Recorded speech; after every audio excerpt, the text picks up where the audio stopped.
If you'd like to contact the show, send us an email at liveonfourlegspodcast@gmail.com or get involved in the conversation on social media. Join the Pearl Jam Podcast community group on Facebook or follow us on Twitter at liveonfourlegspod. This is the first time we've ever seen anybody in a skybox that actually had a sense of creativity, humor.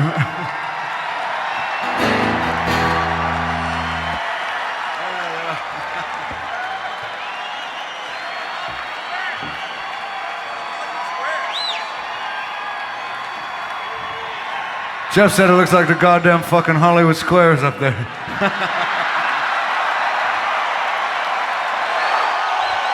And away we go. You're listening to Live on Four Legs, the live Pearl Jam podcast experience, featuring Mr. Stone Gossett.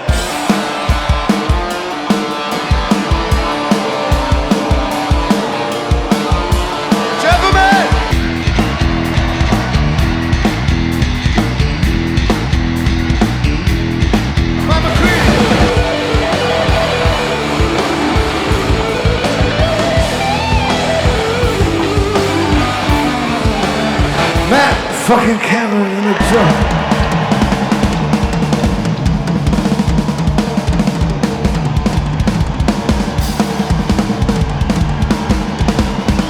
Mr. Boom Gasper!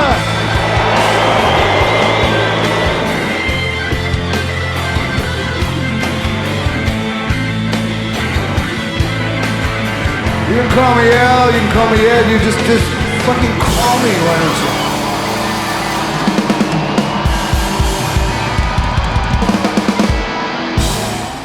Hey everybody, now welcome to Live on Four Legs, the definitive live Pearl Jam podcast, and it is jam-packed this week, guys. A lot to talk about. Well, we're doing a show from 2003 in Pittsburgh, and it's a great show. We will get to all the details of that, but we have to start out with what's newsworthy, what's current, what's on all of our minds. It's the tour. The tour announcement got dropped last week, and we know what's coming. We have our plans set for this September, going back again on tour. And I think we got to talk about, we put out a reaction episode earlier this week. So if you want to check it out, please do, because that is going to go more in depth than we're going to go in here. So that should help you guys if you're looking for a greater conversation, a greater sense of what we're expecting on tour and all that. But we will get to talking about that. And then I'm going to talk about the Seattle trip that wasn't, and we'll get into all different things about 2003 in Pittsburgh, I promise. All right. Randy Sobel over here, John Farrar over there. Hello, hello. Hi, buddy. Tour is back. It sure is. I think I had mentioned it at the very end of one of the episodes a couple weeks ago, like, announce the tour. Yeah. And here we are. We've got shows again. Hey, if I have anybody to thank for that, I guess it's you. Hey, I wish I could take credit for this. I think it was manifested just throughout the community. Yeah. I mean, we knew that something was coming, building off of what they did last year. Everyone wanted to see, something happen. And as you were starting to see other bands announce their summer tours and fall tours and everything, you were kind of waiting like, okay, Pearl Jam, come on, let's do it. And we got it. And I'm a little bit more lukewarm on it than you are, because I will not be able to attend any of the shows. They're once again not coming down to my hometown area, which I will continue to make little jokes about. But, you're going to get to go to some shows. So, yeah, it's exciting for the podcast. We're going to get to talk about set lists and all that stuff again and get back on the horse. So, yeah, it's nice to have something in the front to look forward to. I'm just looking forward to seeing everybody again. Last year was great. There's a specific moment that I remember from last year after I came back from St. Louis the next day. I was feeling so overjoyed. It was such a great show. So many stories that happened from that day and night. And I took an Uber home from the airport, and the minute I got home, I went out, I got the mail and all that. And look, I live in this condo area. I don't know everybody. It's just one of those things. We're kind of on the younger scale of, the range of the people that live here. But I remember just going to the mailbox and seeing somebody that lives around here, and we kind of just stared at each other hey. And I'm thinking I said hi to every single person. I shook their hand or hugged every single person I met. Yet this person that I've sort of seen, on and off every week for the last 4 or 5 years, I don't have anything to say to. It's just so weird, and it makes me think like that's how strong our community is. That's how much we're bonded, because and I've never seen community as being like a local thing. I've seen it as being a what you share in common thing. And, from the minute that you go to the Pearl Jam show, you understand that you are around those type of people. And it's intoxicating. Like, this is why we go back to all of this, because I'm going to use this word again. It's a family reunion. It's a family reunion every time you go out there, because there are people that maybe you saw at the last show. There are people that maybe you haven't seen for a decade. And everything kind of comes full circle. And I can't wait. It just feels like one big party, spring break for adults or something like that. And I just can't wait to go to Chicago and Dallas, Fort Worth and see the band and see everybody. So I'm excited for it. Yeah, there are 9 dates. Wasn't as much as last year, but I think it's probably a good number. We talk a lot about that on the reaction episodes. I don't want to get into that too much further. So yeah, we're all excited about that. And what we're excited about the most is being able to go and meet you. Come and find us. Well, me, because I'll be out. John, you won't be out. But us is the greater community of this podcast and just community in general. So hope to see you guys all out on tour. I kind of mentioned before, I just want to just address this now for people that I know that have been listening in week in and week out. I was not able to make my Seattle trip this past weekend. Things just pop up, and things happen when you least expect them. And when your child who's less than 2 years old has breathing problems and needs to be admitted to the hospital for 2 nights, he obviously needed me. My wife needed me more than the Rockfords or Mopop needed me. Like, I'm super disappointed that I missed all that stuff, but my kid's happy right now. So that's satisfying for me.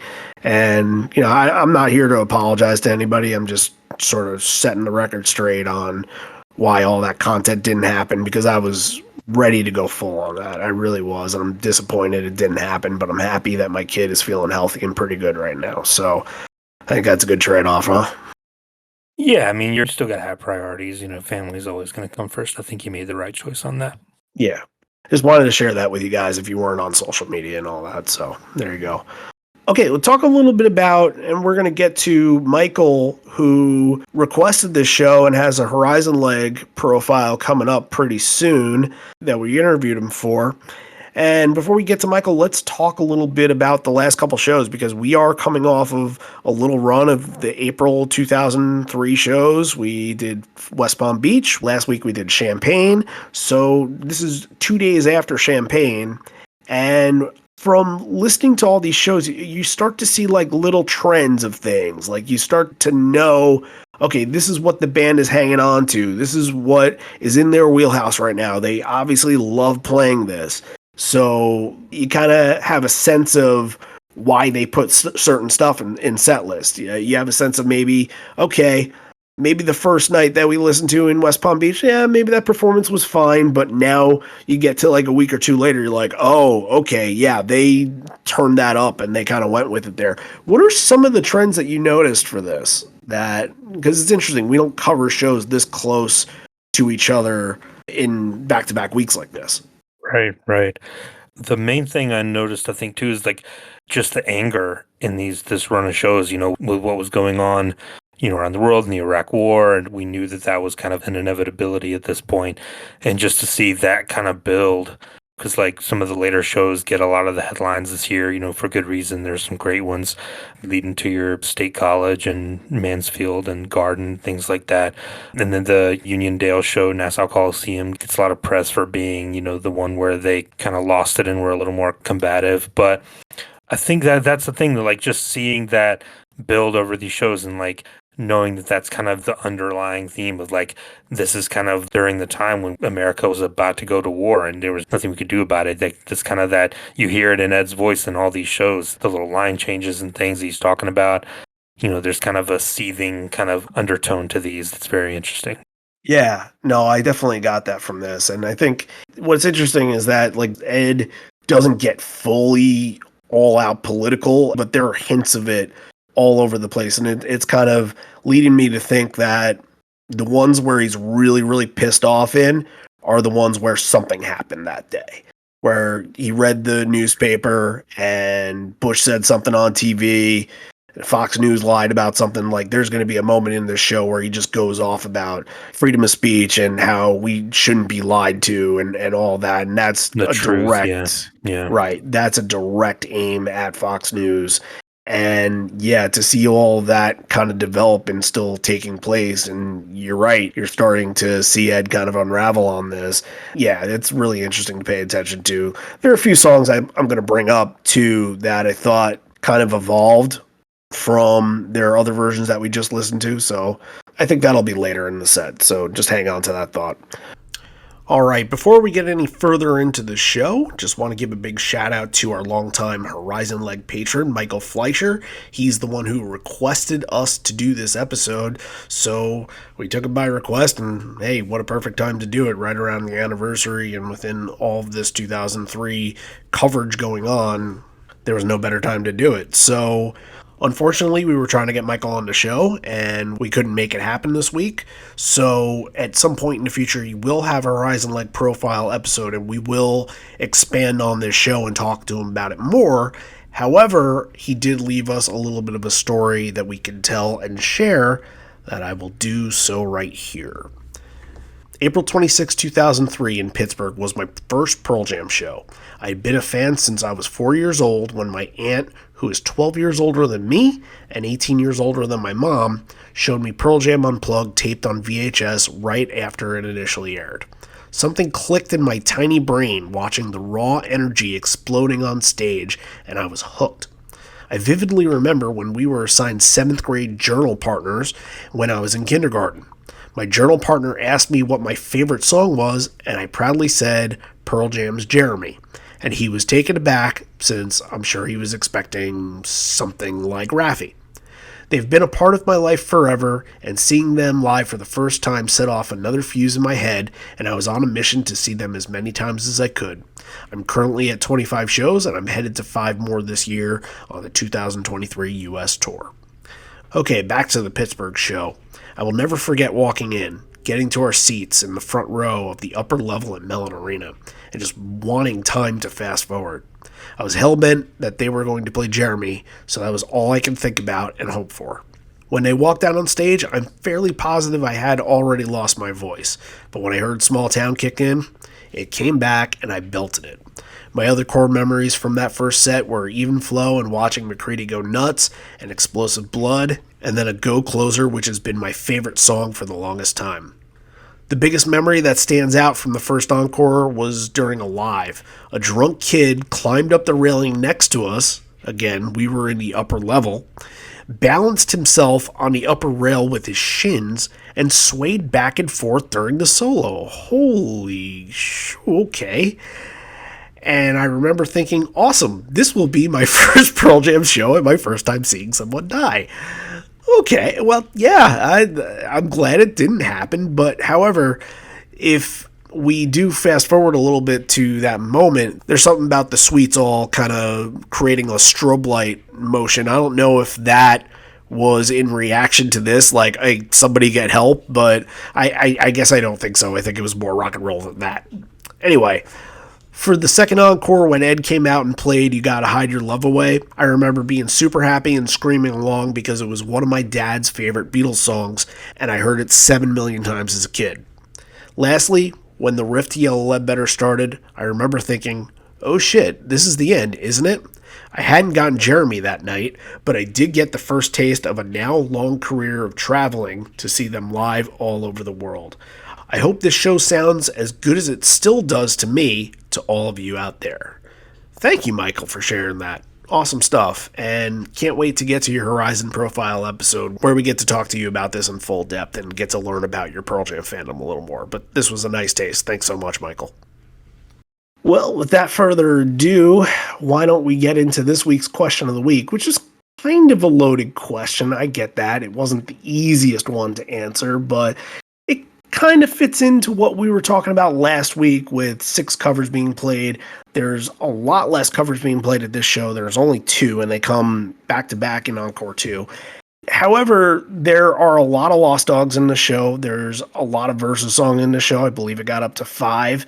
And it made me think, what are some of those shows that you can remember that have a certain album that's highly, highly, highly represented?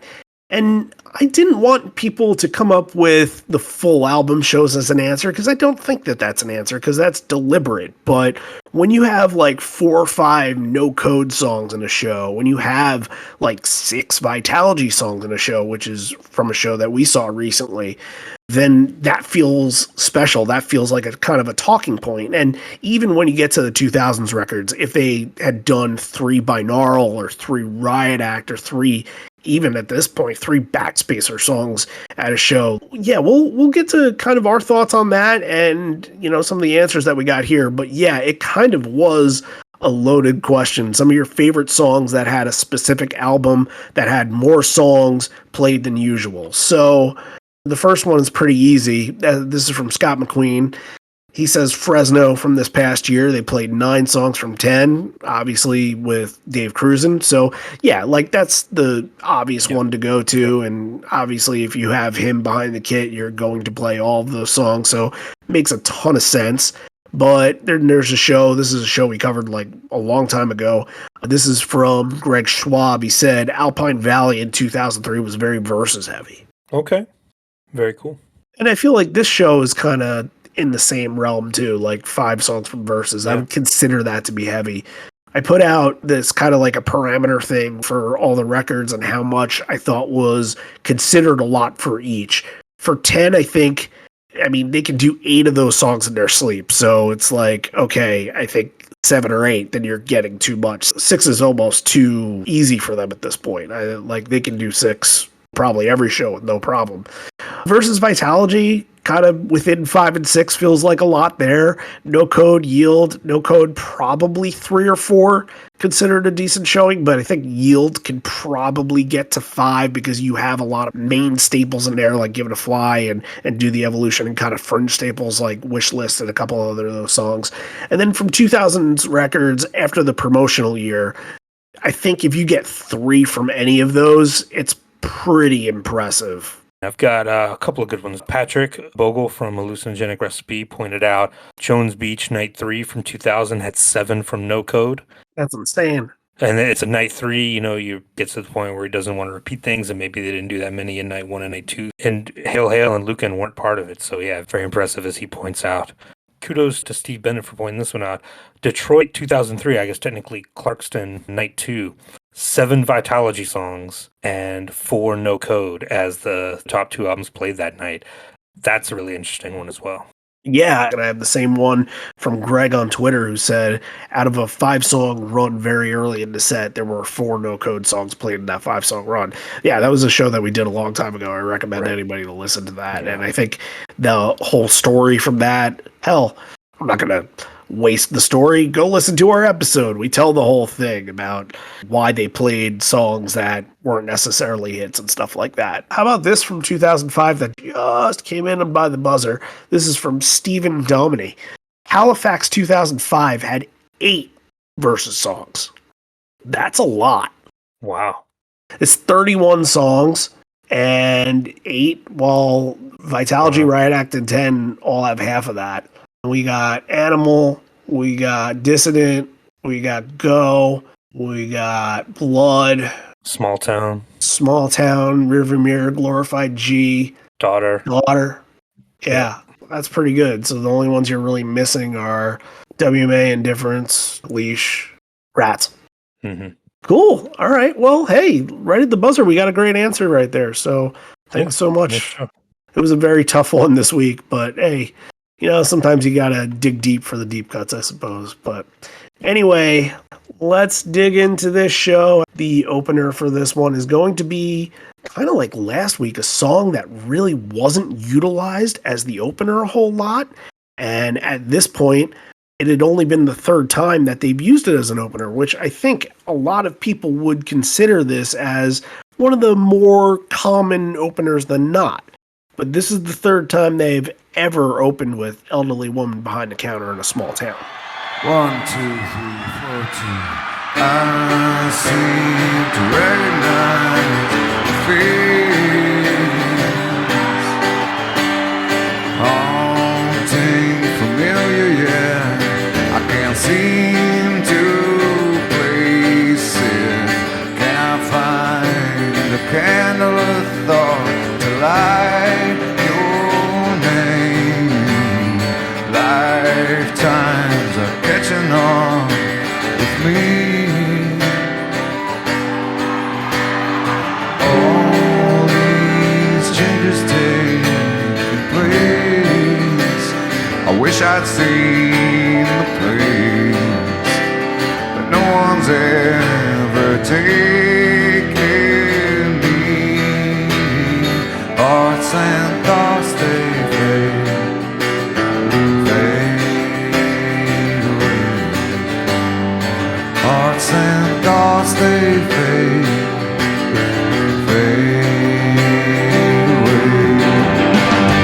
I swear I recognize. So for you numbers freaks out there, 29 times is the total amount that they've opened up with this at a show. And I've never seen this as an opener, weirdly enough. I've always felt like it's more common than that. Like, that number to me feels like it should be at least 50. But what's different about this as an opener in like 2016 is that in 2016 you're kind of introducing it to the crowd. You're getting warmed up. You're testing the crowd for the call and response to see what kind of response they're going to give you for the night.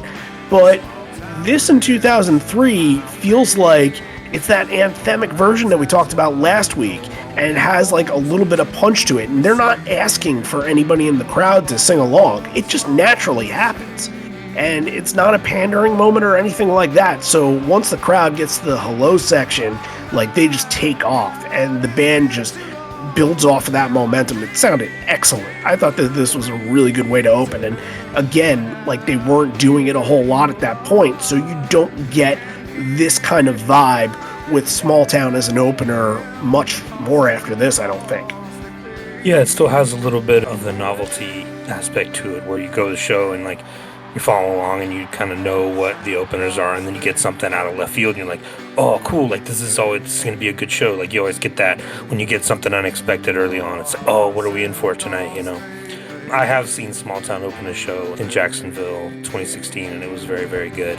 But that, you know, the 2010s is more of the anthemic version that we talked about. But this one I thought was just kind of nice, a little bit folkier. Before, it kind of reminded me a lot of like what a 60s or 70s version of Small Town would have been like. But only the third time opening, this leads me to think that like this is Ed going off and being like, we're going to get this crowd right behind us from the very beginning. And I can totally see this becoming a trend. Like you said, 29 times. It's happened a lot more since. And yeah, it just took off from here, I'm sure. Yeah, oh no, it did, because you feel it on Hail Hail, you feel it on Save You, you feel it on Corduroy. That's off to a raging fast start. Like, Hail Hail is a fireball to kick this all off, and it just kind of took off like a rocket on this. Tight and intense, and like it really felt like the band was just moving on it. We talk a little bit about Jeff's ending bass line. We did that pretty recently where we talked about it. It's back here and sounds really, really good here. This is, I think, even better than the last one that we talked about. This is something different than I've heard him do before. Yeah, it's just completely like counter melody, sounds perfect, accents everything perfectly. Very, very good. You get a little taste of how Ed's feeling, because, you know, if you fucking let me. So, you know, he's a little bit worked up on this night too. Oh yeah, from a Jeff standpoint, like, you can hear him really well at this show. I didn't think you can hear him as well last week, but there's moments where Jeff is very prominent in the mix, and you can just tell, like, okay, the bass is helping move the song, and it'll come up a little bit as we go along. Save You, I mean, every week we've talked about Save You, and at this point, they just have it down pat. They know what we're doing with it. Edge shredding through his vocals, it's Stone taking control on the solo, and it keeps going, and it's going to be their most played song from Riot Act on this whole entire tour, and I think it's too obvious as to why. Yeah, you mentioned it. Ed, I thought especially had a really good performance on this. Just, yeah, those vocals. He just went for it with no thoughts of tomorrow or the next or anything. And you just can't do that anymore with this song. But this opening 1, 2, 3 here and even into the next one is almost perfect. Like, I'll take this any show. Like, totally gets the crowd going. Get a little bit of a deep cut in Hail Hail, and then yeah, it's perfect. Yeah, what I really, really like, because Corduroy is going to be like the big one from this section. What I really, really like is how tight and just how much momentum they're bringing into the songs that kind of build to the bigger moments. Like Hail Hail and Save You, both were just on fire. And then once you get to Corduroy, that one felt like a massive arena rock moment where everybody is kind of going crazy and everybody knows the words, and it feels like it happens at certain points in the set where those songs are just elevated by what's coming before it. And yeah, Corduroy absolutely takes advantage of all that. Unfortunately, there is no video for this show, but I mean, one of the best compliments that I can give it without video is that during this bridge up into the solo, like I envisioned the whole entire band huddling up together, and that's how much they were clicking on this. There's something about this that feels really good, even for Corduroy, where there's 1,000 really good versions. Like this one especially just feels like it's on point. Yeah, I love too how Ed intros it with that little slide down the guitar neck. Like, I'm just gonna play around with this a little bit and mess That with was everybody. pretty cool, yeah. Yeah, and then I noticed too, there's a lot of little like flourishes from Mike and Matt. There's one where in between like a little lead, Mike has a little thing that goes like doo doo doo, like just little things that you don't even hear normally on the different versions that we listen to. But yeah, it felt like they, like, yeah, you mentioned with Hail Hail and Save You are both like all just attack, and then Corduroy really built off of that. And the ending is awesome as well. Cameron just pounding at those drums at the end sounded very, very good.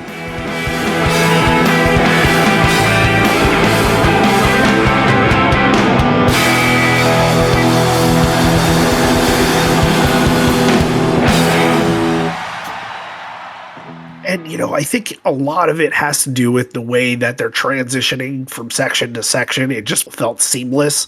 It felt really smooth, and it felt like every time they were making that transition, they were just surging even more. Like, that's what makes a really, really good version of Corduroy stand out. And yeah, this is one of the best performances of this night. I absolutely agree.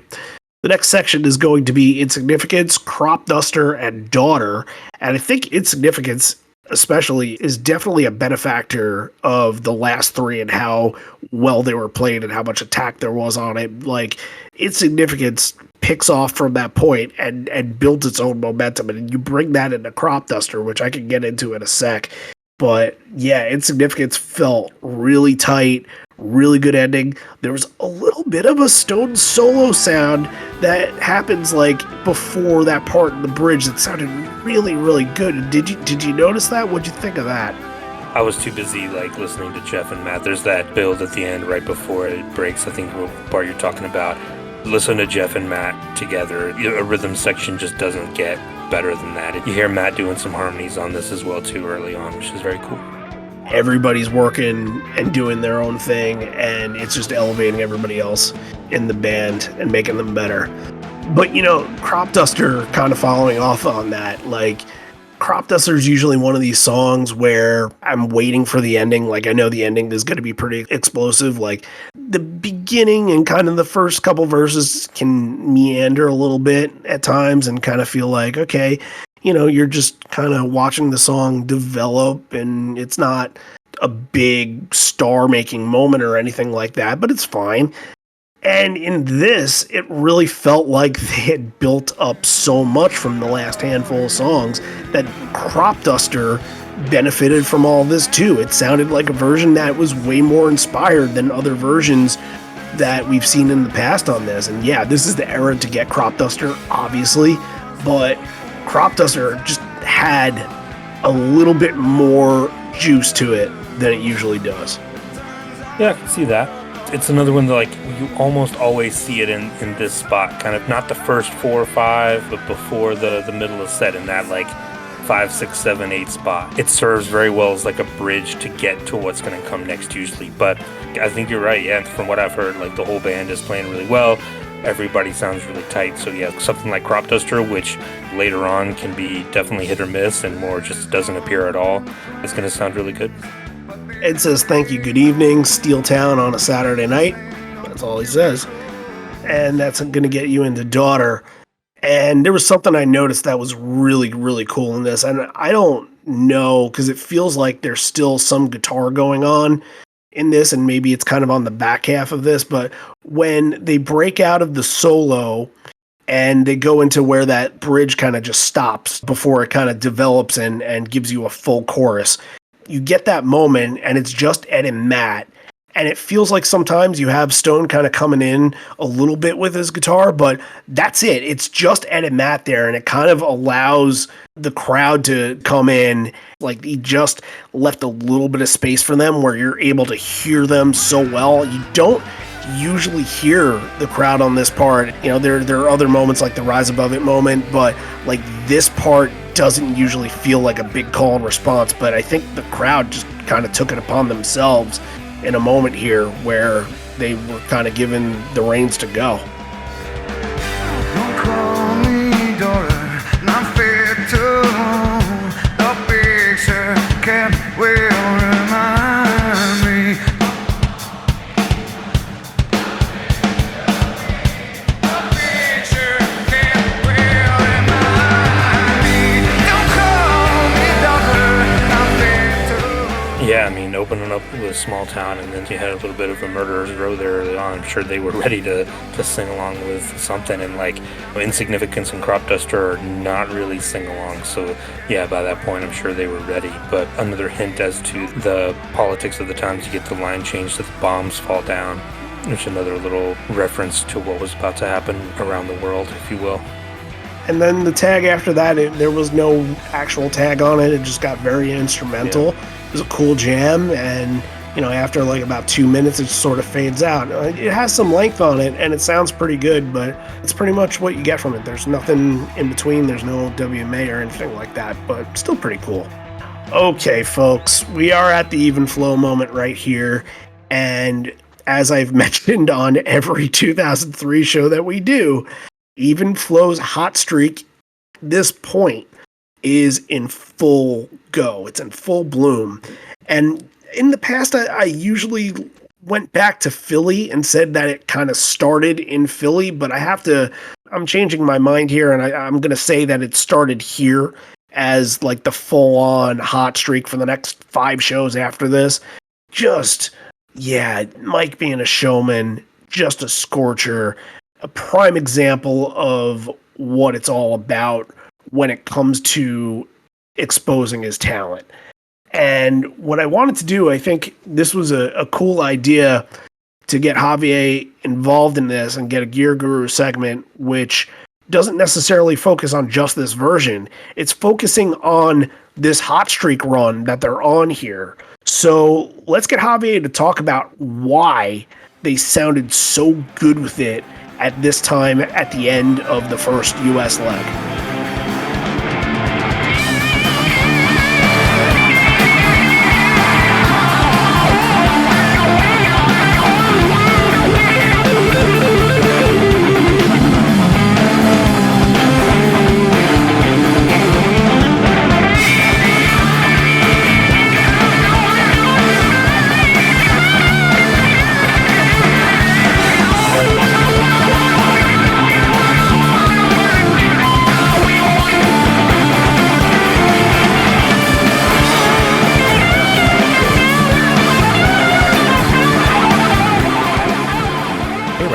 Hey John, hey everyone in the podcast.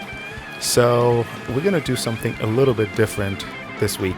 I know that we have been covering a lot from 2003, but we're going to focus specifically in this unreal hot streak that Even Flow had for 5-6 shows in a row. I know that always Mike gets the cherry of the pie, right? He's the one doing the solos, he's the one having his moment in the song, but let's just give so much love, a lot of love to Stone, to Jeff, to Matt. These guys are the ones behind making the song more intense or allowing Mike to get all this crazy solo stuff in the front, specifically Matt in the way that he will be attacking the right cymbal, or Stone leaving the notes a little bit more open, or playing the arpeggio, or plucking the strings a little bit more intense. Jeff, same thing, when he will start to follow Stone making the same notes, playing the same notes. Basically you will hear that like kind of bluesy rhythm, funky version of Mike just playing on top of them, and when Jeff is doing a different figure on the bass, that's when Mike will go nuts. But yeah, super cool factors that we need to analyze, because I know it's always about like, yeah, Mike is great and all that. He is, but those guys in the back are gonna make the song more intense or less intense. Please now allow me to geek out. The equipment that these guys were running at that time was like pretty cool. I love the tone of this tour. Let's run Mike super quick. So Mike was running Fender Bassman's AB 165s as heads, and he was running also Marshall's 412s 1960 AX. That is a super Fender-ish tone that you're gonna get because of the Fender amps, Bassman heads. And then Stone was running actually a Trentino amp, which is super handmade and custom, through a Marshall 4x12 and then a Savage combo. I know for a fact that Stone was running all the overdrives through a Trentino amp, which is a Fender-ish amp. That's why you get this very bass-driven focused tone, and it's not as high spark mid-range like a Marshall, or it's not gonna get that edge, or it's not that distorted. And the way that we're both pushing the amps is they're always going to be running the amp at the edge of breakup, meaning right about that distortion, right about that overdrive. That's where the volume knob stops. They will be pushing the amps with maybe Blues Drivers TS9s by Ibanez, Tuba Screamers, and then the infamous Dunlop Wah 535Q, which is a wah that it will give you like 7 different options or 6 different options to play with. So yeah, that's coming about even flow this week. Hope you guys like it. Thank you, Javi. That was great stuff as always. And I mean, this song is just an absolute onslaught. Like the best stretch for even flow and of Mike McCready of all time. Like I have no problem saying that. Yeah, he absolutely just comes in searing, like red hot. And it does get a little weird. Like they kind of goes off into space out in left field, and they just kind of meander for a little bit, which I always like as well. Like the straight up, like just shredding, Van Halen versions. Like, yes, technically good, but that doesn't do anything for me. But give me something that gets a little weird and does something a little different, and you've got me. And this one had a little bit of that. Yeah, for sure. The next duo that we have here, it's Yield into Vitality, Faithful into Whipping. Good versions of both these songs. Still a lot of energy out there. The bridge of Faithful was really impressive, and Stone's putting in some more flourishes, like I mentioned before. Whipping was an absolute pile driver. Like, it's vicious speed and force on this version. What'd you think about these two? Yeah, we talked about Whipping, I think, right last week, where it was kind of like, you talked about how it was just really unexpected right there, kind of in the late middle of the set. This is the same exact thing, right? Yeah, reminded me a lot of the same things. We're like, you get Daughter, Even Flow, Faith. You're like, okay, we're going to try to transition into this latter part of the set. Maybe a Wishlist or something is coming next. Maybe Love Boat Captain, which those do come later. But all of a sudden, it's like Whipping comes on. Oh, shit. Okay, I'm awake now. They can still pull that out. Yeah, it was very good. There was a little bit of guitar issues at the beginning of Faithful, but they do get that worked out. Yeah, a little bit of choppy moments, but nothing egregious or anything like that. Let's get into Immortality. Now, this one is really intriguing right off the bat because when you think of 2003, Immortality doesn't really have a big presence in this year. This is only the 4th time that they played it whole tour, and it's only going to be played, I think, 10 more times in the whole entire year. When you look at other Vitality songs, Corduroy and Not For You. 34 more times for Corduroy. Right. Yeah, so Immortality being one of these songs that I think all of us go back to and are just absolutely floored by anytime that it comes on. You do need this more often. However, in this era, I guess because you don't have it, it's the idea that Mike can go full out on this. And in that aspect, how it all unraveled was very, very interesting. So you get to the middle part, you get to where his solo is, and he starts off, he's kind of doing a little bluesy thing. Everything just keeps building off of the last. It has you locked in, and I was listening to this in the car, so I'm not in the same mindset that I am taking notes. This is just Randy enjoying music here. And the whole entire time as it was progressing, I kept saying to myself, because it wasn't the same time frame that they usually get to that big solo. It took a little longer to get there. I kept saying, come on, Mikey, come on, Mikey, come on. But then when you get to that moment, you're like, yes, that's exactly what Immortality is right there. That's Mike going off, and he gets to that point so perfectly and really kind of builds suspense in getting in there.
I thought Stone really strumming the shit out of that acoustic guitar. Listen to Stone on that rhythm on the acoustic, just how he can keep that rhythm going while playing so fast is very, very impressive. I thought Stone was definitely holding his own, giving Mike a run for it on this one. Yeah, I noticed that more at the end of the song, kind of when they're jamming at the end, rather than in other parts, like during the solo or anything. But I really liked the ending part just as much as I loved getting to the solo and getting to the big moment, but the reason why I liked it is because every piece involved with this sounds like something the band would do in like Rearviewmirror, where it gets very Who-centric, and Matt's kind of going off, kind of doing a Keith Moon type thing, and like I mentioned with Stone, like he's strumming incredibly hard, and like you have all these different pieces going at you, that it feels like one of those really, really good Who jams, and especially because they have taken that influence of the Who and put it into Rearviewmirror, it reminded me a lot of that. Interesting, yeah. Again, how has this only been played 174 times? Like, should be 3 times that. Seems unfair to the patrons I pay to watch you guys. We did do an Evolution episode on this one for the patrons out there, which is definitely worth your time. Absolutely is. Amazing rendition. Sure, we'll talk about it later. All right, let's get into Blood here. And what Ed's going to say after Blood kind of fits into a little bit of a talking point. And he says, normally this is a song at the end of the set because it's pretty hard to sing anything after that. So we thank you for coming. So thank you and good night. And he's kind of joking around about that. But yeah, Blood is the 12th song in is weird. It's weird seeing it here because you would think that it's a set closer or penultimate. I believe it was penultimate main set last week. And as Ed says here, like this is one that they saved because he needs to have all that vocal power. And Blood in 1993 would get played sometimes as early as the second or third song in at some points. But that's a completely different era. This Blood, just very interesting because after this, there's no discernible difference between Ed's voice. Like you're still hearing all the power that he usually has. But if they were to do that, maybe like 3 or 4 years later in this part of the set, I don't know if Ed holds up the whole entire show. Oh yeah, you never see this early, maybe ever again. Because like, yeah, in years after this, you get it probably near the end of the encore. And it wouldn't be the same version, but he definitely still sounds worked up on this. I don't know, I couldn't hear who he's yelling fuck you at. Sounded like maybe, yeah, Sean, maybe, but that I couldn't think of a Sean, except the Fox News that's going to get hinted at later. I didn't know if that was the reference or if it was something else, but yeah, he's just screaming fuck you at someone, like a lot of intensity for 2003. That's another thing that aside from these shows, is like, you think of this year as more of like, the modern kind of maturing era of Pearl Jam, but they still had some fire, especially in these April shows. That's why if you look at sets and years after this, Blood is not within the set as much as it was.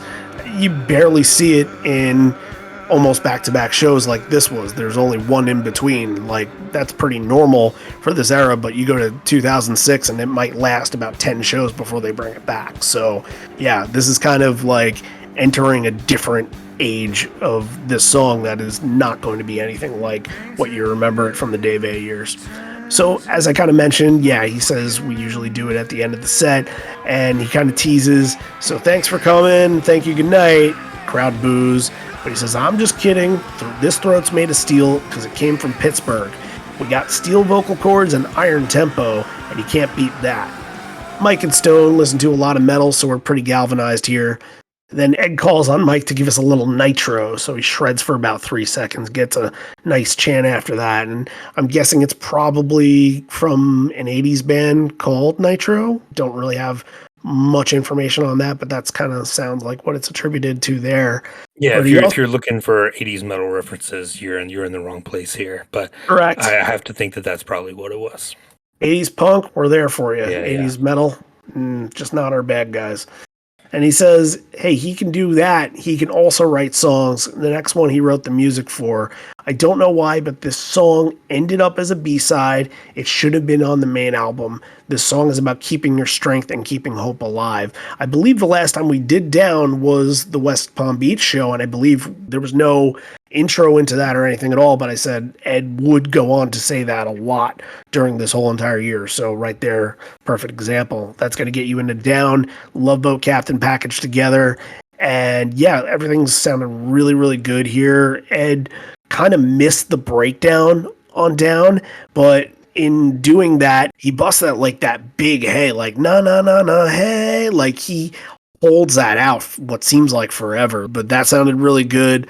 Love Boat Captain is a jam. It just fits right in with those other impassioned versions that we've talked a lot about, especially on what, John? On the Evolution episode that is out right now. That's correct. So we'll do a quick plug for Patreon right here. Yeah, as you mentioned kind of with Immortality before, yeah, Love Boat Captain is our current Evolution episode that's out. We do have a sample of this that we posted on our social media pages, so go and check that out.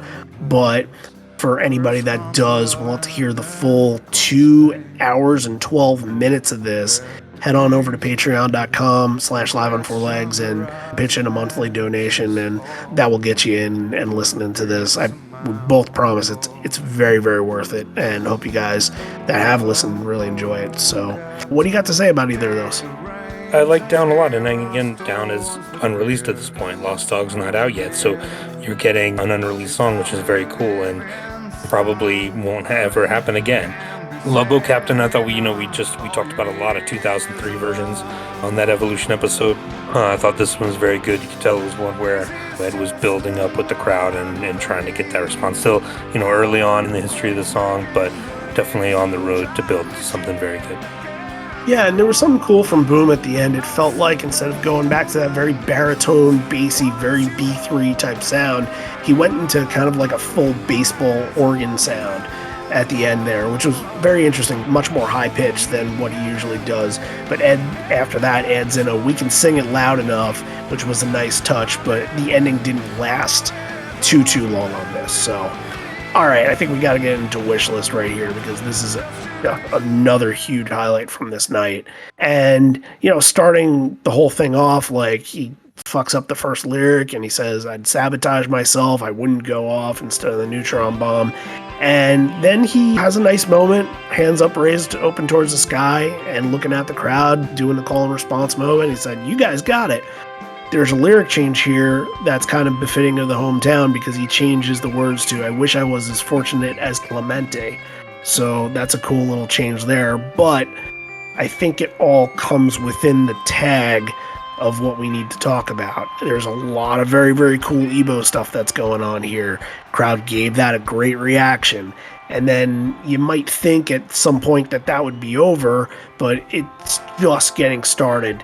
And in my mind, I kind of felt like the same way that they went into the tag for Why Can't I Touch It happened in the same manner. So I was sort of expecting that, but Buzzcocks didn't open up the show. Sparta did. So what followed was pretty much a perfect definition for what Pearl Jam stood for in 2003.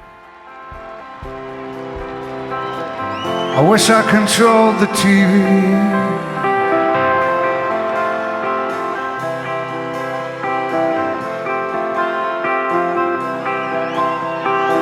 I wish I controlled the newspapers.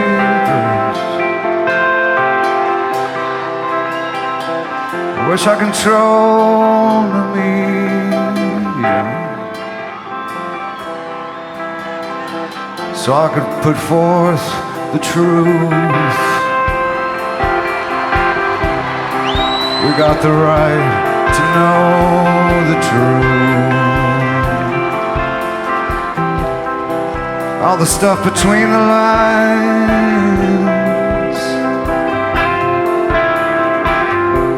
Everyone's so good at telling lies.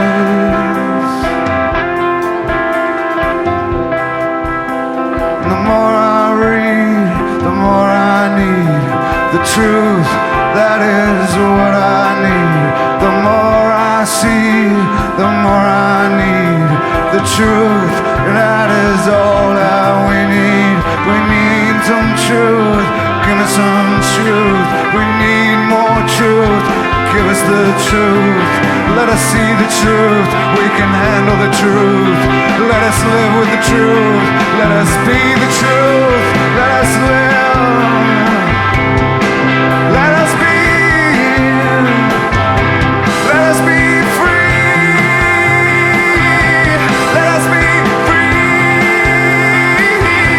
The truth shall set you free. The truth will set you free. I wanna be free. We deserve to be free with the truth. The truth. I think directed a little bit towards Fox News, like you remember, but the telling part of this, I thought at one point he kind of lets it, he goes, give me some truth. Like, he's working off of that. Looking at this, they had only just brought back Give Me Some Truth maybe about 10 days before this in Raleigh for the first time in 2003. That's another cover that, you think of as being of that time. And they would bring it back in, State College is a big one, and then a few more times throughout the year. So I wonder if he was listening to a lot of Give Me Some Truth, working on covering it, and then kind of took off on that for this improv. But yeah, I love this version of Wishlist. One of the best, I think. There's no doubt about it that song was on his mind, and he saw a statement in it. He wanted to make that same exact statement, and you saw it in the Garden Show too. The DVD, it's on there. So Yep. The reason why I really love that speech and that improv is because of where we are right now. You mentioned Fox News, and this and all of what Ed's saying right here. Yeah, at the time it was geared towards the war, but this feels like you listen to it in 2023, and last week we just had the settlement, and it just reminded me again of the same shit that Fox News has been doing for a long time, just getting away with lying to people. Feels like nothing has ever changed. Even the amount of money that they'd have to pay to Dominion probably is not going to change how they go about their product. And, it still leaves us in this position of, well, now more people than ever are believing this to be true, believing in their lies, and they've admitted to their lies. And yet there's still people out there that take it as the golden word. We, as a society, have a long way to go before we figure this the fuck out. That's why these words just absolutely hit me in the closest way possible. All right, we're going to get into two more in the main set. We got Better Man, and then we're going to get Go to finish us off. But Better Man is the one, whereas the set kind of went along, we saw a version in West Palm Beach where they were trying to get the crowd involved, and like that got very intense at the end. He was going, George Bush, and like that got very good. But last week's was a little more, I guess you would say, pedestrian when it comes to this song. It didn't feel like it took all that rage and energy. But now we're back to that. We're back to Ed giving the crowd the mic. We're back to evolving off of that and figuring out what you have within this song that is a massive hit and one that every casual fan that's going in that tour year is going to know and is going to sing along with the rest of the crowd. They even get to a spot here where it's right before they get into the chorus and the crowd just erupts, and Ed gives them the spot. He's like, okay, here's your cue, and nobody hits that spot. So he has to kind of start it off for everybody to get back into that because he was trying to give them rain. It's a very, very, very good moment.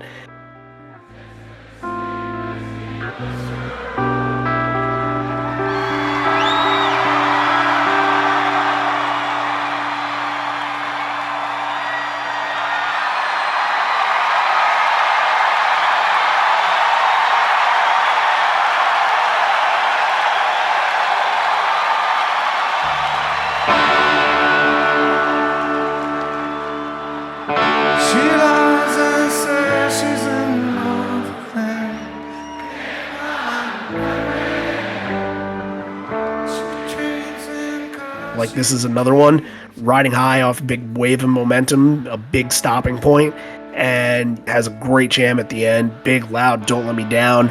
It's been a very, very good main set, and this helped it.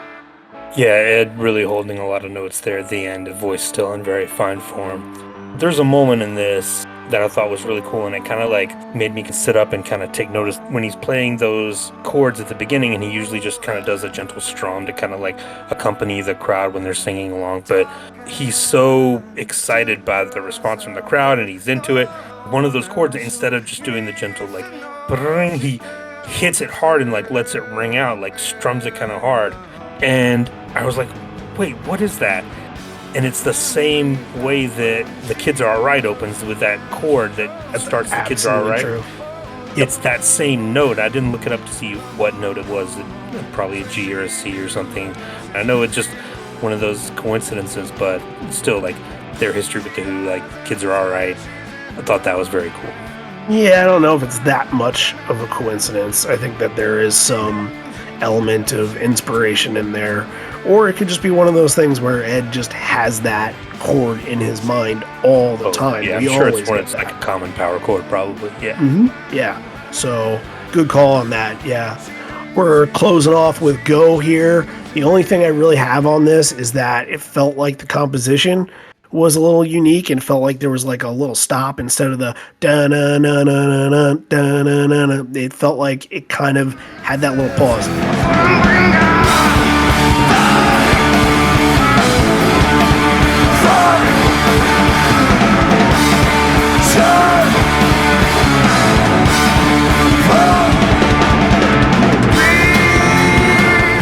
I don't know if you caught that at all, but it's just a different way of skinning a cat, I suppose. Yeah, it could be just a thing that Stone and Matt worked on, like just give it a little bit of extra, accent being the last song of the set. Hey, good performance though. 2 stunning solos yet again. Mike is doing everything he can to be the MVP of the show, and who are we to argue? So it's a big time performance to close out a killer main set.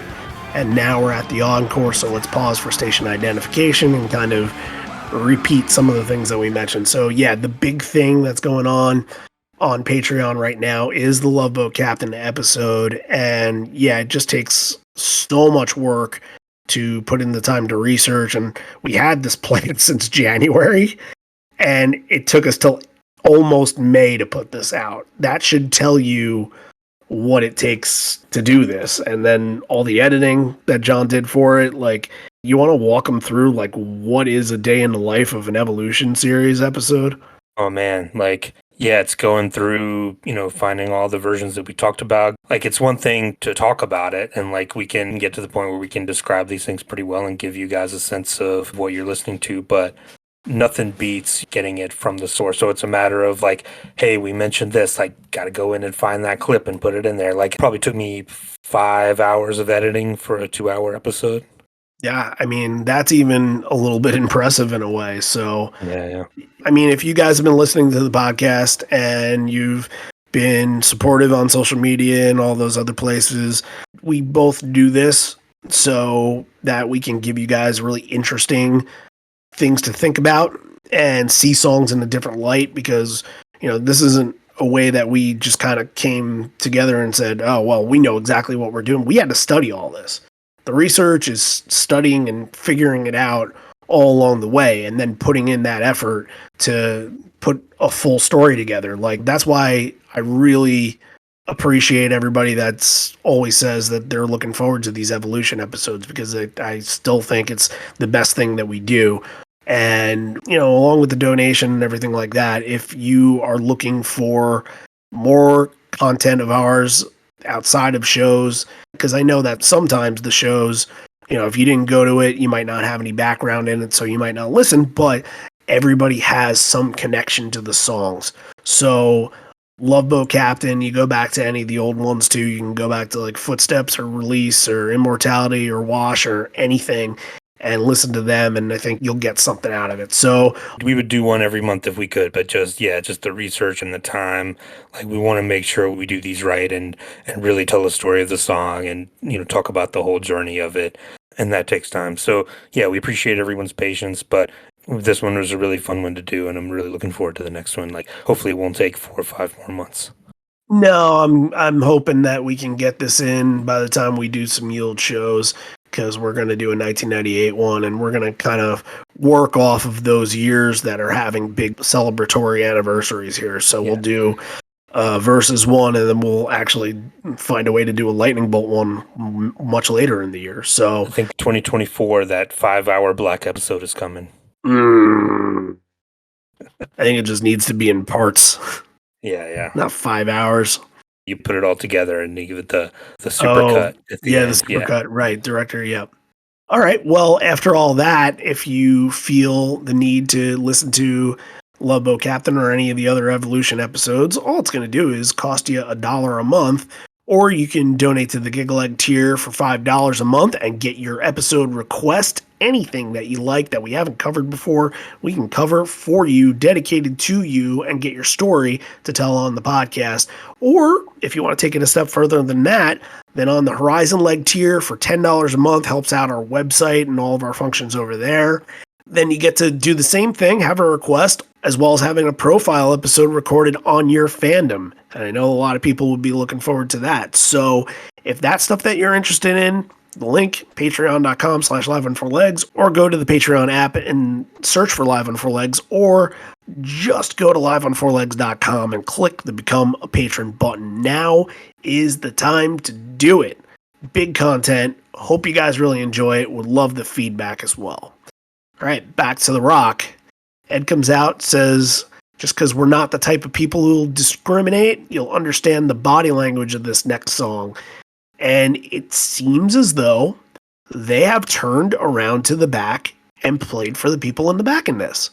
So I don't have any recollection as to when this all started, but this has to be a very, very early rendition where they did this. I think so. And I think you're teasing that you want to do a Last Kiss Evolution episode and really find out. I think you have no idea what you're saying, because that kind of thing is just, yeah, no. I want to cover a show and be like, oh, okay, that's the moment, because you can't disregard Last Kiss from a show, but you don't have to listen to 150 versions of it if you don't want to. But yeah, I do think this is really early on, and I wonder if this kind of sprung out of some of the bridge school stuff where they would play the bridge school and the kids would be behind. I think they did that one time, was it 99 or 2001 maybe, that they had gone up and played to the kids up at the bridge school. I wonder if that's what it was born out of. Maybe. Yeah, I seem to remember, and there's a lot of moments where Ed is just looking behind to Maricor and singing directly to Maricor. Yeah, And I think, remember one where they all went up there and played like was it all of two of them? them, maybe. I seem to remember Ed definitely doing that, but I don't remember a full band. But it could have been around this era. And 2003, they did it again, so it might have been in 2003 for all we know. Right. So yeah, Last Kiss is Last Kiss. It happens, and Breaker Fall also happens as well. Yeah, little tech issues on the beginning of Breaker Fall, but after that, it's all delivering. Mike is really jacked up at the end. The whole ending felt like it had a different vibe. I don't know if you caught that. Just like the pace was pushed a little bit more. Perhaps Stone was doing something a little bit different, but this isn't the version of Breaker Fall. And usually Breaker Fall isn't a song where you could say, oh, wow, I absolutely see something different from this than I did from this. Did you see anything out of the norm out of this? Not really that I remember, but you're playing it in an encore, and that's rare for Breaker Fall as well. So they've had the whole show to kind of warm up and feeling a little more confident with playing around with stuff, especially Cameron on Breaker Fall is the highlight. And you know what? You need a big energy juice kind of song to lead you into these next three, because these next three have such a prominent place in Pearl Jam history altogether. Doesn't matter what order it is. It could be reversed, it could be in the perfect order, or it could just be mixed around a little bit like we get in this. But we are getting Once, then Alive, and then Footsteps. So all you need to do is switch out Alive and Once a spot, which that's the toughest one, because Alive is usually the one that's going to come at the end, that's going to feel like the big moment. But yeah, Once...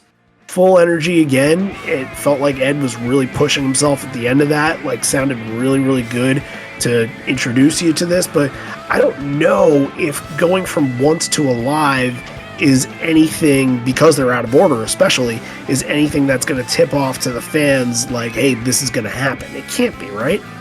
Maybe a few, but yeah, in 2003 I wouldn't be thinking like, yeah, give me a random Mamasan trilogy. He really doesn't mention either. It's not like, hey, these three songs go together, we're going to play them right now. Oh, we did those two, here's the third one. Like, there's none of that. So it's just like, if you're paying attention, then you know, and if you don't know, then hey, you're getting three old songs that you probably like.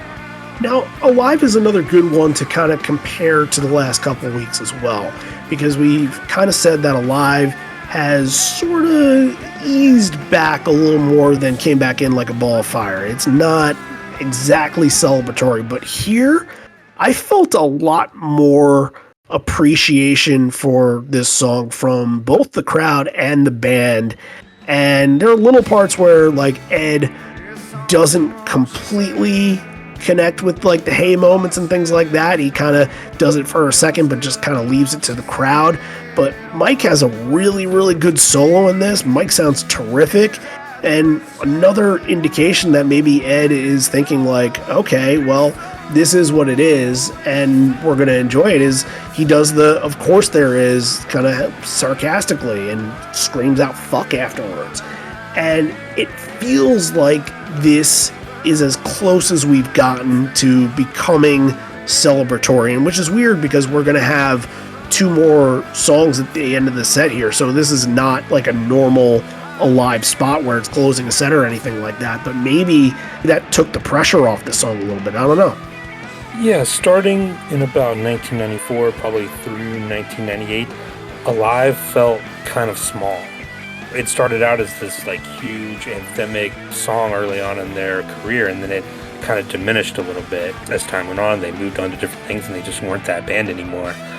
But I think in 2003, after the big moment in Seattle at the end of the tour in 2000, you're starting to see it become big again. And I think this one has that feel to it. It felt like a big version. It didn't feel diminished. It didn't feel reduced.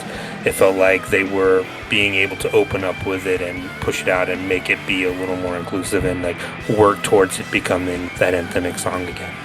I think from this, like, the confidence has to come within the reaction afterwards, and there is a massive ovation after the song. And if you didn't have that, I don't know if they find it within them to make this that big highlight of the night, penultimate song kind of moment. because the crowd is just so appreciative of it, and everybody kind of knows the history of what's going on at the time. And I'm sure there are people that are sitting there in the crowd, like, maybe because they played it a couple nights ago, maybe they won't do it tonight, but it seems super appreciated by everybody, and they get a really good reaction. And not just that, but it seems like one of the skyboxes really enjoyed it too. What do you think about Probably that? Probably a bunch of them. It looked like a bunch of them. From what we understand, it was like a coordinated effort that they were like flicking their lights on and off really fast, making like a strobe light effect. You actually hear Jeff in the bootleg say like, "Oh, like Hollywood Squares," which is a dated reference even in 2003. But yeah, going back to Alive 2, you mentioned the crowd's reaction kind of taking a part in it. Like, there's no other song in their catalog that the fans have had more of a say in and more of an influence on than Alive. And like, it feels like we've talked about, all the Evolution episodes on this episode, so it feels right to talk about Alive a little bit too. Alive was long time ago, but yeah, Alive was the song that the fans really took on and didn't let the band give up on, and really had a big part in the journey of the song. And here you can see that that's starting to happen. The crowd's not going to let them kind of lose the train on this song. They're going to continue to make it a big kind of special moment. You see that starting to happen here. Yeah, and they will give in at some point later in June, July. Like, you will see that they just give into it, and they see all the hands up raised and everything like that. They know that the moment is greater than them. So, all right. Well, to finish off the trilogy here, the kind of trilogy, I suppose, out of order, we do have Footsteps. And this is acoustic and a very, very early introduction to the harmonica in this song. I think that's kind of the storyline that needs to be focused on here, because Lost Dogs hasn't come out yet. We don't know about the additional track that was thrown on of the harmonica, which bothers a lot of people, and it kind of bothers me too. But this is very early on in him doing it. They hadn't played Footsteps a whole lot in 2003, so when he busts out the harmonica, the crowd loves this. And yeah, I mean, the song just resonates with them so much. Has an overall just nice tone, very bluesy, but full harmonica solo. And it does feel like the crowd gave him a sing-along, kind of collaborative moment in this, which Footsteps kind of got to much like we did the evolution of this one too, believe it or not. Yep. It got to the celebration much later, as other songs kind of did evolve as fans kind of evolved. So, yeah, this is a very early indication that people were just thrilled to see the addition of harmonica and everything. It was kind of the novelty of it at the time. Like, you're getting kind of a song, and again, a song that's been kind of reworked and changed a little bit.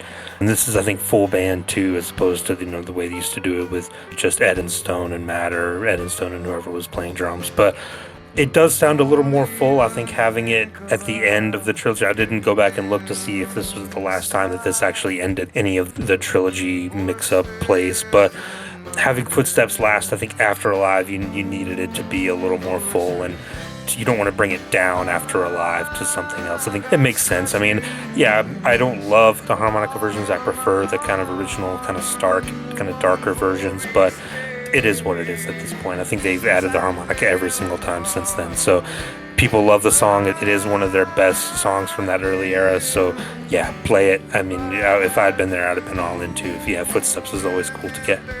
And actually, with the harmonica change, what's going to come up, and I think this really starts at the Mansfield show a couple months later, is that we're going to see a change in composition of the song.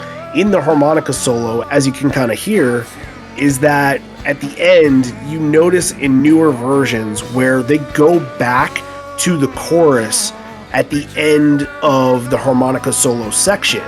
And they don't do that here. They go right from the harmonica solo into the actual chorus itself. So there is a composition change that will come later that's very, very cool, and it's something that you just have to listen to catch. But we're going to be doing Mansfield at some point in the future, and I'm sure that will come up. But if you do happen to listen to a couple side by side, just keep an ear out for that. Yeah, it makes it a little more anthemic and makes it a little bigger of a moment.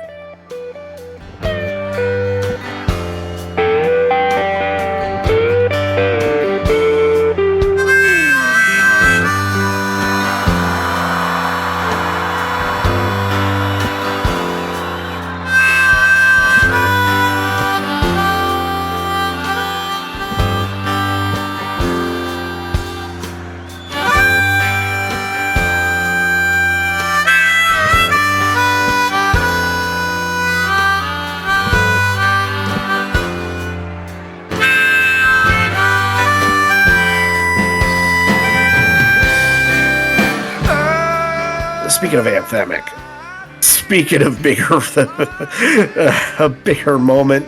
Yeah. Why not 11 minutes of Rearview Mirror? This is maybe the best performance from this night. Probably the one that I'll go back to the most. And like we've talked about it, and again, the Evolution episode. We're just going to plug that every time now. But there's different ways that Rearviewmirror can go. They kind of pay homage to their influences during it in certain different ways. Like there's ones that are like The Who. There's some that give into more of a psychedelic Beatles influence.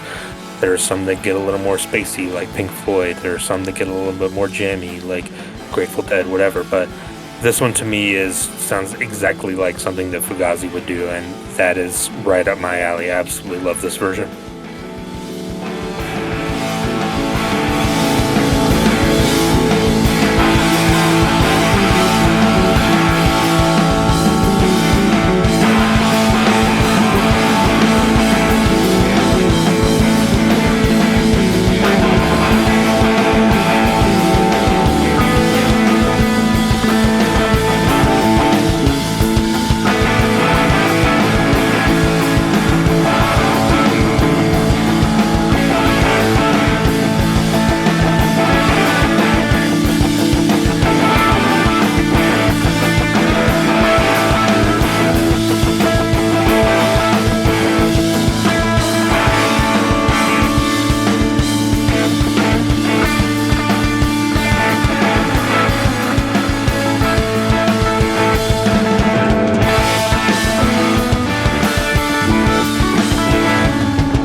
Like the entire thing just keeps just building up, and they're holding on to some moments here, and you're like waiting for a direction, and you're just like listening to him jam and listening to him go. And then there's a point where you just kind of get lost in it. You're not really thinking about when the bass line is coming back in. Like you're just so locked in to what's going on out there, because it's just so, I mean, it's a 6-minute solo. It's insane. They almost never do that.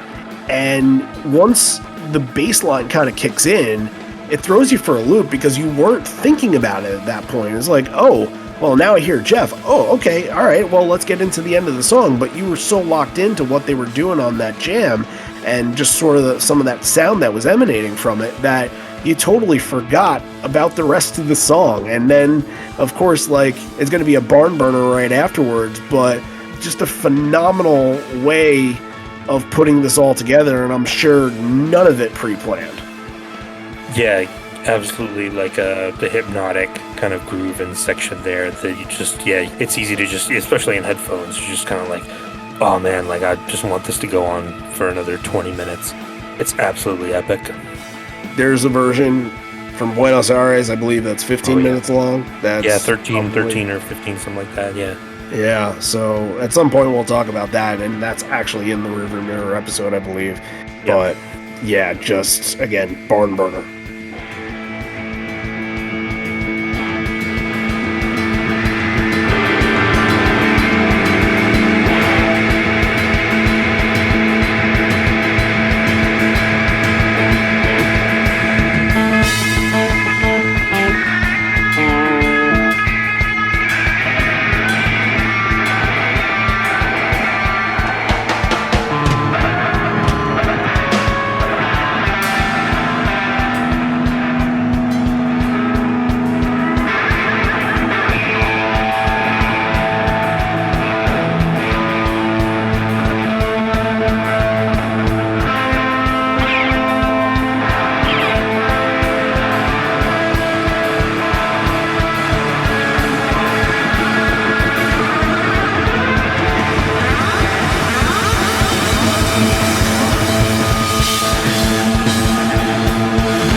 We're at Encore 2 right now. Yeah, I think we can kind of run through this right here. There's going to be some stuff to bring up, obviously, but I think that Encore 1 was definitely the talking point. It says, on behalf of the band and Sparta, who again was opening up, we thank you so much, Pittsburgh. If I remember right, the last 2 times we played here, it was outside, a bit rainy and a bit cold. Who knew that playing inside a melon was going to be so rewarding? This is a song that's taken a different kind of meaning. I understood it for something before. Now I see it as something else, kind of a freedom of speech issue. And that will take you into our package of covers, and completely different than last week where we're getting 6. We're getting 2 here. You got to hide your love away and know your rights.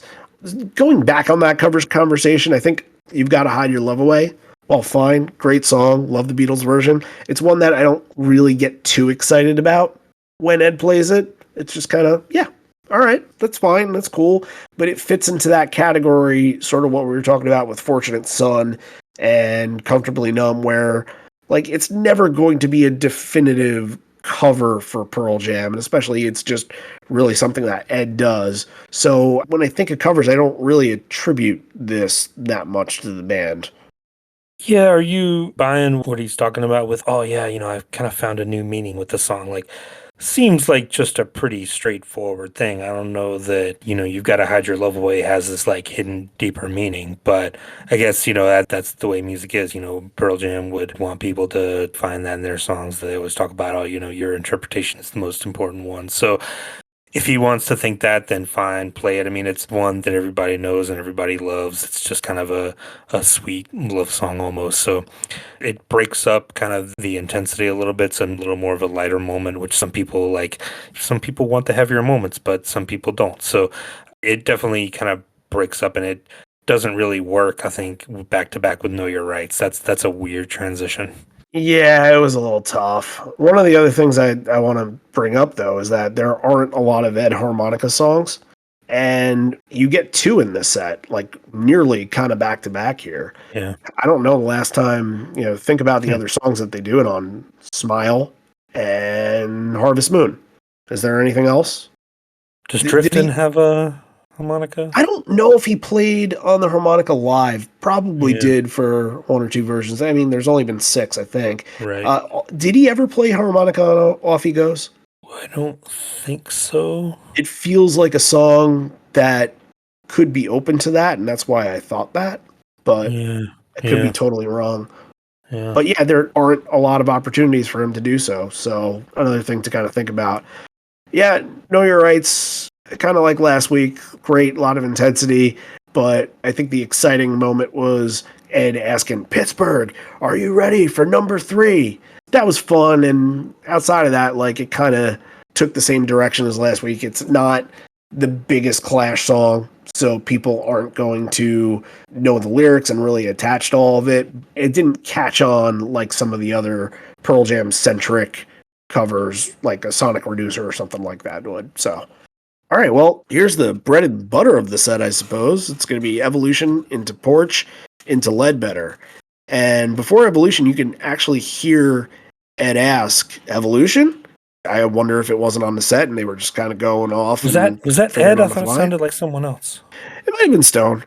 It might have been Yeah. Stone. Anytime I hear somebody talk, it's Ed, especially if it's like away from a mic. Like, I just Yeah. default to go to Ed. So Yeah, I thought it sounded either like Mike or Stone, but yeah, it is off mic a little bit. So he tells the crowd, everybody needs to do their part. It's Evolution, baby. And for the second week in a row, like going back to trends, what we were talking about before, this is a continued trend. Ed gets tossed up on the same exact line that he got tossed up on last week's episode.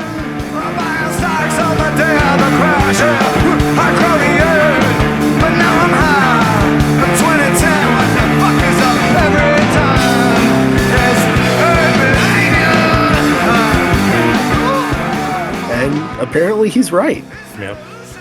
There's a good line change here, and I mentioned he said something about not too bad for being in a melon. And for those that don't know, this venue, which is no longer around anymore, the Penguins have now moved out and built a new igloo, but This is Mellon Arena. That was the name of the arena that they were playing in. He's not just coming up with a random fruit to just say, because he's going to bring it up again. I'm a thief, I'm a liar. This is a melon, sing like a choir. Just funny kind of line changes. We get a first man to shit my pants in there too. So yeah, like Ed on Evolution at this point, this is going to be the song he gets really, really loose on. Kind of mentioned it last week too, that opening the show felt like a version that they would do in the encore, and this was fairly similar to what they did during the open in Champaign. Yeah, it's one of those chameleon songs that can work literally anywhere. They can open with it, it can be anywhere in the main set, it can close a set, it can be in an encore. It's just one of those songs that kind of transcends a place in the set list. Let's talk about Porch real quick. Now, we talked about it kind of being the bluesy intro. I think this version was a little bit less bluesy than Champaign, but still was just Stone. It was a little faster, but it still kind of had that draw a little bit that intro has turned into. But like that was another thing that maybe that they were just looking to do a little bit more at the time, and it just sort of evolves into something greater. And when it comes to later in the song, that's what the Porch intro is going to be. Yeah, and again, similar to Rearviewmirror, just a really kind of epic, long solo part. These two songs especially really stretched out, and then you could really tell they were just kind of in a really good groove with them. Porch especially, just epic. And kind of another thing that we mentioned last week too is that 2003 wasn't a big Porch year, but they must have been feeling it at this point. That version of Porch sounded really good. This one sounds really good. Stone soloing in it. So this must be one of the areas where they're like, yeah, all right, give us Porch. And they were feeling it, but it wasn't an every night thing that became the inevitability that we know now. Well, last week we got somebody interrupting Ed, which prompted him to cross Ledbetter off the set. But I guess Pittsburgh's a lot nicer than Champaign, and they still got to have the song here, so Ledbetter does close the show. And a more respectful crowd. Yeah. We do get the lyric changes from Ed. I think that the second verse is a little bit more involved, and sings something about seeing his picture and cool mic solo. What was the feedback at the end? Because I don't know if that was purposeful or not. That sounded like somebody dropped their guitar and all the feedback just piled up. I think it was like you'll see bands do this as a kind of a last thing, like leave the amps on and just leave it feeding back as you walk off stage. It creates kind of a cool effect. Yeah, I think that was done on purpose. But according to Five Horizons, evidently the band was jumping around during Yellow Ledbetter, which I can't really picture that as being like one that's going to inspire, leaps and kind of energy like that. That would have been really interesting to see. Yeah, it's kind of the more like throw your arm around a buddy and sway kind of song. Yeah. So, again, we don't have video from the show, so we'll never know. But, all right. Well, that was a great show. Now it's time to pick 3 really good moments from it, and then we're going to rate the thing. So, what do you got? I think you're first this week. Yeah, I think I'm up first this week. My number 3 is going to be Corduroy. My number 2 is going to be Wishlist. And my number 1 is Rearviewmirror. Yeah, I think any other normal show, Rearviewmirror would be my number 1, but there were 2 things that I thought were a little bit more spectacular than that. So Rearviewmirror is going to get the number 3 spot here. Wishlist, which I don't think I've ever put in my top 3. Maybe it's been on a very rare occasion where I'll do it. It's going to get number 2. I loved what they did at the end. It was the perfect thing for what we are going through right now, and something I guess we needed to hear. And number 1, it gets picked as number 1 a whole lot because this song just has such a massive presence in Pearl Jam sets. It's Immortality. What a great version. And Mike building that up and keeping that suspense up was just nothing short of fantastic. All right, now let's go into a rating. John, what are you thinking about this? I enjoyed listening to this. And, especially I think doing these shows from April 2003 in a row kind of helped, and kind of knew a little bit more what I was getting into, looked out for things that I kind of knew were coming, but was still surprised by some of the things they pulled out. There's some things here that I think I'll definitely go back to, that Rearviewmirror and Wishlist especially. I'm going to give this an 8.5. Very good. Okay. Oh, I love this show. And I was thinking more a little bit higher than that. Man, when I was listening, and I just got to go gut here because when I was listening to this, I was just thinking like they're just on fire for this whole entire set. I think Encore 2 sort of tapered out a little bit. It was fine, but definitely not as strong as the first two sets. But the main set was just every song just brought it.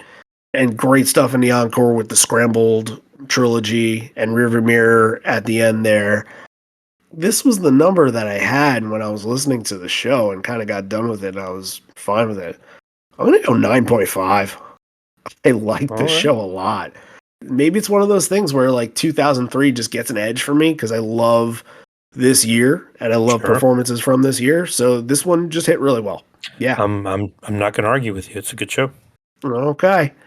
More Pittsburgh to come this year, so we'll see how that goes. We'll be back to these sort of discussions and themes in the near future. Think about June, maybe for another Pittsburgh episode, probably like August or something like that. So, but next week, I believe we kind of teed it up, if you listen to the reaction episode on Monday, as to what we were going to do. And we're going to go back a long ways. We're going to go back directly 1 year, 365 days to the date, to San Diego from last year to talk about the first official Pearl Jam in Pearl Jam show since 2018. And I'm not discounting what they did in 2021 at all, but this is not a festival. This was the Gigaton opener show officially. And I think enough time has gone past where we're able to kind of look at it with another eye and kind of see what's happening. And there are a lot of great performances and great stories from this show.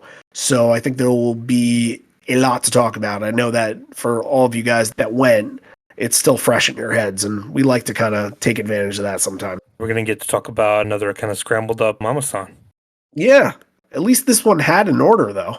Yeah. Like, it actually kind of went in actual reverse instead of, like, just scrambled reverse or whatever. But, yeah, still fresh in everybody's heads. So that's what we're going to touch up on next week. And I think after that, we're going to do another 2022 show. Again, just to keep things fresh. And since there's a tour coming, everyone's going to be real excited to listen to the most recent stuff. So we just want to give that to you. We're going to get to gush about Quick Escape and Retrograde and all that stuff again. Very exciting. Okay. Thank you again to everybody that went on Apple Podcasts and gave us a nice rating and left a really nice comment. Our goal was 100 for the year. We are at 93. Wow. That was a 21-point increase. That we were at 72 before that. So thank you to everybody for pitching in and doing that. Yeah, it's just great stuff. And our goal is still 100. We'll get to it, I'm sure. But we'll get to it with your help. So if you want to go over to Apple, you can go over if you're a Spotify listener too and rate us there. Just leave a comment, let us know, and let the people know what you think about the show and what you like and what stories that you like that we told and things like that. Just get other people that might be looking for something like this, a past Pearl Jam memory to go back on and relive. There are people out there that are looking for that. So, yeah, just want to make sure that they are in good hands and know that we're going to do our best to do the best recap of it. So, we know we have the ability. You know we have the ability. So, that's how we stand with that. All right, I'm about to pass out. This may be the end. We're here, but not for much longer. And although we may be parting ways, miss you already, miss you always. Yeah, like I just said, I'm about to pass out. I've had a very, very long week, and yeah, hospitals are no fun. I don't recommend them, but I do recommend going to as many stops on this tour as humanly possible. I'll see you in Chicago, Dallas, Fort Worth. John will be following it home, so he'll see you then. I'll see you then, but we'll all see you sometime soon. And away we go.